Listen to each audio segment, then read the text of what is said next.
Welcome back to the deep dive. Today we are doing something a little different. We're stepping away from all the usual complex topics, Right. and we're focusing on something that feels really simple but is actually, incredibly powerful. It really is.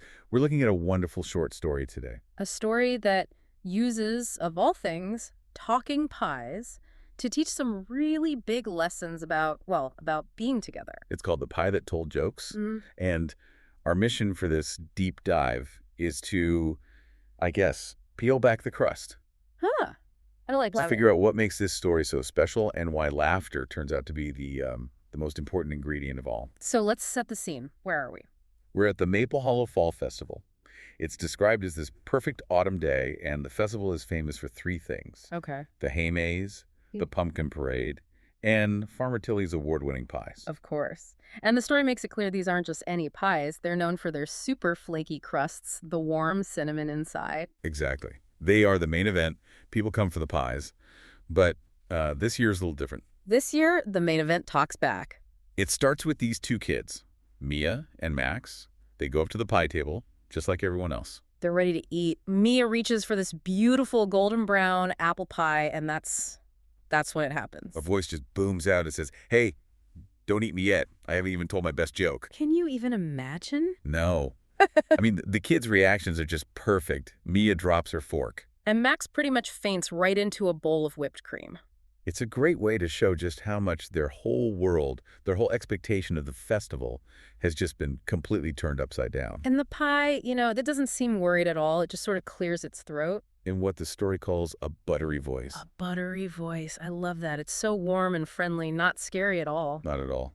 And it tells its first joke. It says, "Why did the apple pie cross the road?" Oh, this is a classic setup. To get to the a la mode side. That's a solid dad joke right there, from a pie. And the best part is the pie's own reaction. It cracks itself up. It does. The story says its crust literally shakes because it's laughing so hard. And even the little dollops of whipped cream on the table start to wiggle. It's like the joy is contagious. It's spreading to everything on the table. It's not just a joke then, it's an invitation. It's a total invitation. Mm-hmm. Because what happens next is that all the other pies, well, they decide to get in on the act. It becomes the pie comedy troupe. It does. And what's so clever is that they all have different styles of humor. Okay, so who else is in the troupe? Well, you have the pumpkin pie. It tells these spooky but not too scary knock-knock jokes. A classic. Good for all ages. Then there's the blueberry pie. Yeah. It doesn't tell jokes. It sings silly songs. And the story points out that the rhymes are terrible. Which is what makes them funny. Exactly. Mhm. And finally, you have the pecan pie. What does the pecan pie do? It does impressions of squirrels storing nuts. Get out! A pecan pie doing a squirrel impression. That's a level of physical comedy I was not expecting. Right. It just shows that any kind of humor, even silly, goofy stuff, is welcome. It's all about just joining in. And the crowd loves it. They start gathering around the table, just roaring with laughter. Even Farmer Tilly, the one who baked them all, she's wiping tears from her eyes. And she has that great line. She says, ugh. She says, "I knew these pies were good, but I didn't know they were this sweet." Which is the whole point, isn't it? She's not talking about sugar anymore. Not at all. The sweetness is the joy they're creating. It's the kindness, the community. That's the new definition of a good pie. So if you're listening, which one of those would make you laugh the most? The knock-knock jokes, the silly songs, or the squirrel impression? I think the squirrel impression would get me, just the image of it. Me too. But just as the laughter is at its peak, the story does something really smart. It shifts focus dramatically. Right. In the middle of this big, happy crowd, the apple pie, our headliner, notices someone. A little boy named Toby, and he's all alone. He's not laughing. He's just standing off to the side, looking shy and kind of nibbling on his lip. He's the one person the big wave of fun hasn't reached. And this, for the story, is the most important moment. It really is. Because the apple pie doesn't just shout another joke to the crowd. No, it does something much more personal. It actually rolls itself closer to Toby. Which, for a pie, has to be a lot of effort. A huge effort. And it speaks to him really gently. It says, "Hey, kid, want to hear a joke just for you?" A joke just for him, not for the crowd. Exactly. It's an act of, well, of seeing him, of empathy. And the joke is just perfect. The pie whispers it. It asks, what do you call a pie that's afraid to share jokes? And the answer. A shy pie. And Ah, Toby, he doesn't just smile politely. The story says he bursts into real giggles. that's the breakthrough, that genuine, real laugh. It's the emotional climax of the whole story. And the pie's response is just the cherry on top. It says, that's better. Laughter looks great on you. It's not just about making him laugh. It's about making him feel good about himself. It's an act of kindness, pure and simple. It shows that the biggest performance wasn't for the whole crowd. It was for the one person who felt left out. That's the heart of it. Humor wasn't just for entertainment. It was a tool for inclusion, for kindness.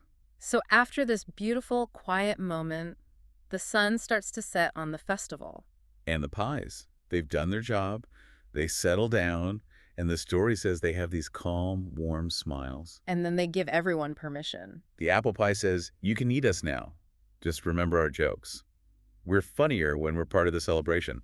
That is such a powerful line. Their value isn't in being eaten. It's in being part of the experience, being part of the joy. So everyone at the fair went home with full bellies, yes. But the story says they also went home with hearts full of joy, and that was the thing that lasted. So when we boil it all down, what's the big lesson here? Well, the story gives us a couple of really clear takeaways. The first one is about what humor can do. Right. It can bring people together. It can help someone feel included, and it can turn a really shy, lonely moment into something warm and shared. And the second lesson is maybe even bigger. It's the core of the whole thing. It's that kindness and laughter are the best recipes for friendship. And that everyone, no matter how loud or how shy they are, Everyone has a joke worth sharing. Everyone has something to contribute. the fun and the friendship, those were the real sweet ingredients all along. It's just a wonderful, heartwarming story. It really is. It uses this simple, funny idea to teach a very sophisticated lesson about how we connect with each other. So we spent all this time analyzing the jokes of a fictional pie. But maybe we can take a page from its book. As you go about your day, maybe think about Toby. Think about the person who might be standing on the sidelines. And here's a final thought for you to carry with you. What's your favorite joke? It doesn't have to be perfect. It could even have terrible rhymes. And maybe think about how sharing that one little joke with someone who needs it, well, it could be the best recipe for friendship you make all day. We'll see you next time on The Deep Dive.